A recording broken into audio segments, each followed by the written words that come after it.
ఈ గాలి, ఆ హోరు, ఈ వెన్నెల, నువ్వు నేను ఇలానే ఉండిపోతే బాగుంటుంది కదా. ఉండిపోదాం. ఎలా? టైం అయిపోతుంది కదా. ఆపేద్దాం. అలా సినిమాల్లోనే అవుతుంది. అయితే అక్కడికే వెళ్దాం. ఏ హీరో, అలా ఎలా? ఓయ్ హీరోయిన్, ఇలా.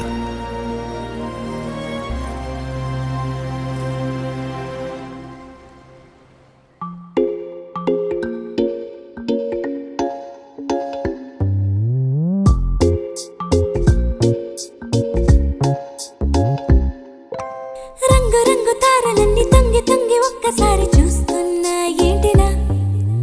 పైన లేని వెన్నెలంతా నేల మీదకొచ్చినట్టు నువ్వుంటే చూడవా? మంచువాన నన్ను ముంచెనంట, వాన విల్లు మీద ఇల్లు కట్టినెవ్వరంట. ఈ లోకమంతా నిన్ను చూసినంట, ఏ దిష్టి నిన్ను తాకకుండా ఇంటిలోన దాచుకుంటా. రంగు రంగు తారలన్నీ తొంగి తొంగి